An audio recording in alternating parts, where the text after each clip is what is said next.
I'm Lena, 28F, and I've been living in a shared apartment with my roommate Michelle, 30F, for the past 2 years. We're not particularly close friends, but we've always had a cordial relationship.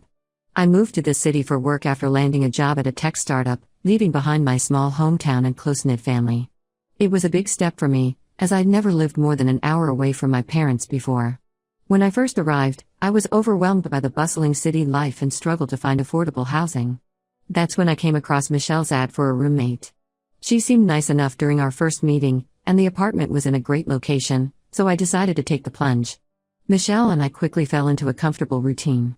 We're both pretty busy with our careers. I'm often working late at the startup, while Michelle is a nurse who works long shifts at a local hospital. We don't hang out much, but we respect each other's space and occasionally share a meal or watch a show together when our schedules align. About 6 months ago, Michelle started dating Sean, 32M. He's a physical therapist she met at the hospital. Sean's a nice guy, and I didn't mind when he started spending more time at our apartment. He'd often cook for Michelle, and sometimes there'd be leftovers for me, which was a nice gesture. Last week, Michelle and Sean approached me with news and a request that I found pretty unreasonable. They announced that they had gotten engaged, which was a surprise to me, as I didn't even know they were that serious, and they wanted to have their wedding at our apartment. At first, I thought they were just asking for permission to use the common areas for a small ceremony, which I was fine with. But then they dropped the bomb. They want me to vacate the apartment for an entire week. Their plan is to have the apartment to themselves for 3 days before the wedding for decorating and preparations, then the wedding day itself, and then 3 days after for a mini honeymoon and cleanup. They even suggested I could use this time for a vacation. I was shocked and told them I couldn't just leave my home for a week. I explained that I had important deadlines coming up at work and couldn't afford to take time off. Plus, this is my home. I pay rent to live here, not to be kicked out at someone else's convenience. I offered to stay in my room during the wedding day and maybe one day before for preparations, but a whole week was too much. They argued that they needed the space and privacy, and that my presence would be awkward for their guests. Michelle then brought up the time my sister, Sarah, had stayed with us for a weekend last year. Sarah had just gone through a tough breakup and needed a change of scenery. I had asked Michelle's permission beforehand, and Sarah had slept on our couch, not in Michelle's room. I didn't see how this was comparable to asking me to leave for a week. When I stood my ground, Michelle got upset and said I was being selfish. She reminded me of all the times she had been quiet when I had late-night video calls with my team, which, to be fair, she had been patient about. She also mentioned that she never complained when my parents visited for a day, even though they tend to be a bit loud. Sean then suggested that they could pay for a hotel room for me for the week. I appreciated the offer but still refused. It's not about the money, it's about being asked to leave my own home for such a long time. Plus, I have all my work equipment set up in my room, and I can't just relocate my entire home office for a week. The argument escalated, with Michelle accusing me of not understanding the importance of their special day because I'm single. This stung a bit, as I had recently gone through a breakup myself and was still feeling a bit raw about it. Sean even made a snide comment about how I wouldn't understand family events because I'm always working. This felt particularly unfair, as I've made efforts to maintain a work-life balance despite the demands of my job. I tried to explain that I'm happy for them and want to support their marriage, but I don't think it's fair to ask me to completely vacate for a week. I suggested that they could easily rent a venue for their wedding if they want complete privacy. There are plenty of beautiful spaces in our city that would be perfect for a small, intimate wedding. Michelle countered by saying that having the wedding at home would save them money, which they could put towards a bigger honeymoon. She also mentioned that her grandmother, who lives out of state and has mobility issues, would be more comfortable in a home setting than a formal venue. I understand their reasoning, but I still don't think it justifies asking me to leave my home for a week. I pay half the rent and utilities, and while I want to be supportive of their wedding, I have a right to live in the space I'm paying for. The atmosphere in the apartment has been tense since this argument. Michelle has been giving me the cold shoulder, slamming doors and avoiding eye contact.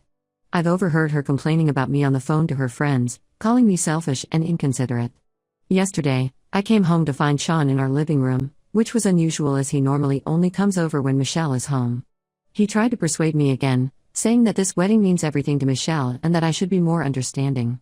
He even hinted that if I agreed, they might consider letting me be a bridesmaid. I found this offer a bit insulting, as Michelle and I aren't close friends, and it felt like they were trying to bribe me. I'm starting to feel like I'm going crazy. Am I being unreasonable here? Should I just suck it up and leave for a week? Or am I right to stand my ground? I've always tried to be a good roommate. I keep to myself, I'm clean, I pay my rent on time.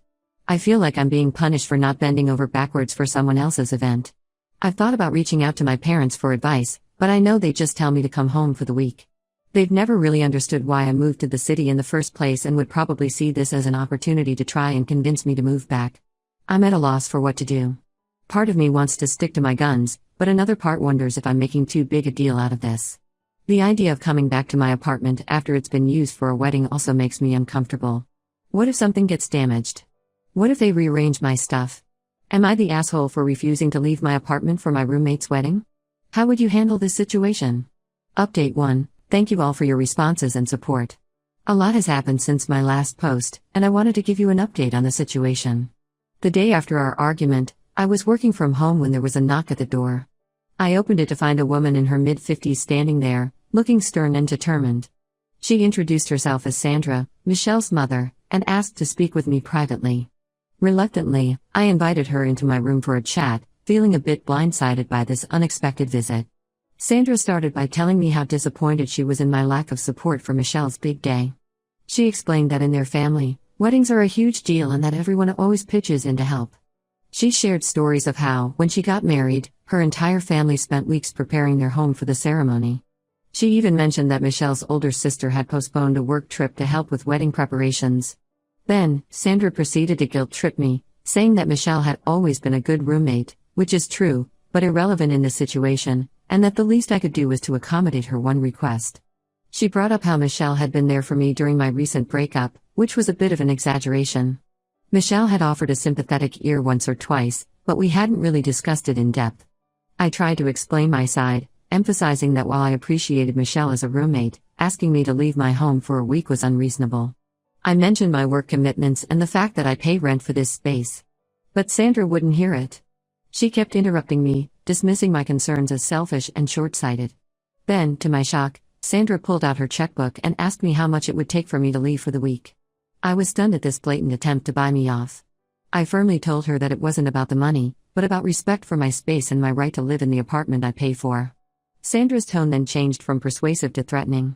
She implied that if I didn't cooperate, she would make sure Michelle didn't renew the lease with me when it came up for renewal in 3 months. She also hinted that she had connections in the city and could make things difficult for me at work. She mentioned knowing someone on the board of a company that often collaborates with my startup, suggesting she could influence my professional life. I was taken aback by her threats and asked her to leave. As she was leaving, she said, "You'll regret this, young lady. You don't know who you're dealing with." The whole encounter left me feeling shaken and violated. I couldn't believe that a grown woman would resort to such tactics over a wedding venue. After Sandra left, I immediately called my landlord to explain the situation. I was worried that Sandra might try to influence him somehow. Thankfully, he was sympathetic and assured me that as long as I paid my rent on time, my tenancy was secure. He also advised me to document any further threats or harassment, just in case. I then sent a text to Michelle, explaining what had happened with her mother and how uncomfortable and threatened I felt. To my surprise, Michelle replied almost immediately, apologizing profusely for her mother's behavior. She said she had no idea her mother would do something like this and that she was embarrassed. Michelle came home that evening, and we had a long talk. She admitted that she had gotten carried away with the wedding plans and realized how unreasonable their request had been. She explained that she had been feeling pressured by her family to have a perfect wedding, and that's why she had latched onto the idea of having it at our apartment. She and Sean had decided to look for an actual wedding venue instead. During our conversation, Michelle opened up about some family dynamics I hadn't been aware of. Apparently, her older sister had had a lavish wedding a few years ago, and Michelle felt pressure to live up to that standard. She also mentioned that her parents had been hinting about wanting grandchildren, which added to the stress of planning this wedding. While I appreciated Michelle's apology and explanation, I'm still shaken by Sandra's visit and threats. I'm considering installing a security camera at our front door, just in case. The whole situation has made me realize that I need to start looking for a new place to live once the lease is up. I've also decided to give my boss at the startup a heads up about the situation, just in case Sandra does try to follow through on her threats. My boss was understanding and assured me that my position is secure. This whole experience has been eye-opening for me. I've always tried to be accommodating and avoid conflict, but this situation has shown me the importance of standing up for myself and setting clear boundaries. I'll keep you updated if anything else happens. Thank you all again for your advice and support. It's been reassuring to know that I'm not crazy for wanting to stay in my own home. Update 2. It's been about a month since my last update, and things have taken an unexpected turn. I thought I'd share what's been happening. After the incident with Sandra, things seemed to calm down. Michelle and Sean found a small event space for their wedding, and the planning seemed to be going smoothly. Michelle and I were cordial, but our relationship was understandably strained. We mostly kept to ourselves, only exchanging brief pleasantries when we crossed paths in the apartment. Last week, I came home from work to find Michelle in tears in our living room. It was unusual to see her so upset, as she usually maintains a calm demeanor, even during stressful hospital shifts. When I asked what was wrong, she broke down and confessed that she and Sean had called off the wedding. Apparently, they had been having some serious disagreements about their future, particularly about where to live and whether to have children. Michelle wanted to stay in the city and focus on her career for a few more years before starting a family, while Sean was keen on moving to the suburbs and trying for a baby soon after the wedding. The stress of wedding planning had brought these issues to the surface, and they realized they weren't on the same page about major life decisions. Michelle said that the more they tried to plan their future together, the more they realized how different their visions were. I felt terrible for Michelle, despite our recent conflicts. I awkwardly offered her some tea and listened as she poured her heart out. She admitted that she had gotten caught up in the excitement of planning a wedding and had lost sight of what was really important in a relationship. Michelle shared that she and Sean had been dating for less than a year when he proposed. She said yes in the heat of the moment, caught up in the romance of it all. But as they started planning the wedding and discussing their future, she realized how little they had actually talked about their long-term goals and values. Then, Michelle surprised me by apologizing again for the whole apartment wedding fiasco. She said that looking back, she couldn't believe how inconsiderate she had been. She even showed me some texts from her mother, Sandra, where Sandra was pushing her to have the wedding at our apartment because it would be more cost-effective and intimate. Michelle said she now realized how much pressure she had been under from her family and how that had clouded her judgment. She admitted that she had always struggled to stand up to her mother and that this situation had been a wake-up call for her to set better boundaries with her family. We talked for hours that night, and I saw a side of Michelle I had never seen before. She opened up about her insecurities, her family's expectations, and her fears about the future. It was the most honest conversation we'd had in the 2 years we'd lived together. The next day, I came home to find a gift basket on my bed with a heartfelt note from Michelle. She thanked me for standing my ground and said that my refusal to leave had actually been a wake-up call for her to reevaluate her relationships and priorities. The basket contained some of my favorite snacks and a gift card to my favorite local coffee shop. While I appreciate Michelle's gestures and our newfound understanding, I'm still planning to move out when our lease is up in 2 months. This whole experience has shown me the importance of having my own space and setting clear boundaries. I've started looking at studio apartments in the area, excited about the prospect of having a place all to myself. In an ironic twist, Sean reached out to me yesterday asking if I knew of any available rooms for rent. Apparently, he and Michelle had been planning to move in together after the wedding, and now he needs to find a new place quickly. I politely told him I didn't know of any openings but wished him luck in his search. It felt a bit awkward, given everything that had happened, but I tried to be civil. This whole situation has made me reflect on my own life and relationships. I realize that I've been so focused on my career that I haven't given much thought to my long-term personal goals. It's been a reminder that it's important to have those difficult conversations early in a relationship, rather than waiting until you're planning a wedding. I'll post one final update when I move out. Thanks again to everyone who's been following this crazy situation. Your support and advice have been invaluable. Update 3. Hello everyone, this will be my final update on this situation. It's been about 3 months since my last post, and I've officially moved out of the apartment I shared with Michelle. In the weeks following Michelle's breakup with Sean, our living situation actually improved somewhat. Michelle seemed genuinely remorseful about how she had treated me, and she made efforts to be a better roommate. We even had a few movie nights together, which was nice. It was strange how the absence of wedding stress changed our dynamic. However, I still felt that it was best for me to find my own place. I spent the last 2 months of our lease looking for apartments and finally found a small studio that I love. It's a bit more expensive than my share of the old apartment, but the peace of mind is worth it. The day I moved out was bittersweet. Michelle helped me pack and even enlisted some of her friends to help with the heavy lifting. As we were sorting through things in the common areas, we found ourselves reminiscing about the past 2 years. Despite our recent conflicts, we had shared some good times too. As we were saying goodbye, Michelle thanked me again for standing my ground during the wedding debacle. She said it had made her realize how much she had been letting others, especially her mother, influence her decisions. She mentioned that she had started seeing a therapist to work on setting boundaries and figuring out what she really wants in life. Speaking of Sandra, I haven't heard from her since that threatening encounter. Michelle assured me that she had a serious talk with her mother about boundaries and that Sandra wouldn't be bothering me again. Michelle even shared that she had told her mother she wouldn't be welcome in Michelle's life if she continued to meddle in her affairs or threaten her friends. It was good to hear that Michelle was taking steps to address the family dynamics that had contributed to our conflict. In an interesting turn of events, Michelle decided not to renew the lease on our old apartment either. She told me she's moving back to her hometown for a while to figure things out. She mentioned something about possibly going back to school for a master's degree in nursing, which she had put on hold when she met Sean. It seemed like the whole wedding fiasco had prompted her to reevaluate her life goals. As for Sean, I heard through the grapevine that he ended up moving in with a college buddy. Apparently, he's also doing some soul-searching after the breakup. Michelle mentioned that they had a few conversations post-breakup and realized how different their life goals were. It was a reminder that sometimes relationships end for valid reasons, and it's better to recognize that before making a lifelong commitment. Looking back on this whole experience, I'm glad I stood my ground.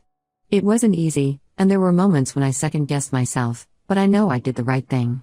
I've learned a lot about the importance of setting boundaries and not letting others take advantage of my kindness. My new apartment feels like a fresh start. I've already had a small housewarming party with some work friends, and it feels great to have a space that's entirely my own. I've set up a proper home office area, which has been great for my productivity. I've even started exploring some new hobbies, like indoor gardening and painting, now that I have full control over my living space. This experience has also made me think about my own future. While I'm happy being single right now, I've started to consider what I want in a long-term relationship and what my goals are for the next few years. I'm grateful for the perspective this situation has given me. Michelle and I have tentatively agreed to meet for coffee in a few weeks. While we're not close friends, we both felt it would be nice to catch up without the stress of being roommates. I'm curious to see how she's doing and what direction her life is taking. As for my career, things are going well at the startup. My boss was impressed with how I handled a potential threat from Sandra, and it's opened up some conversations about taking on more responsibility at work. I feel like I've grown not just personally, but professionally through this experience. Thank you all for your support and advice throughout this journey. It's been a wild ride, but I'm ending it in a much better place than where I started. I've learned valuable lessons about standing up for myself, the importance of clear communication, and how to navigate difficult interpersonal situations. While I hope I never have to deal with a situation like this again, I feel better equipped to handle conflicts and set boundaries in the future. Here's to new beginnings and the peace that comes with having a space to call my own.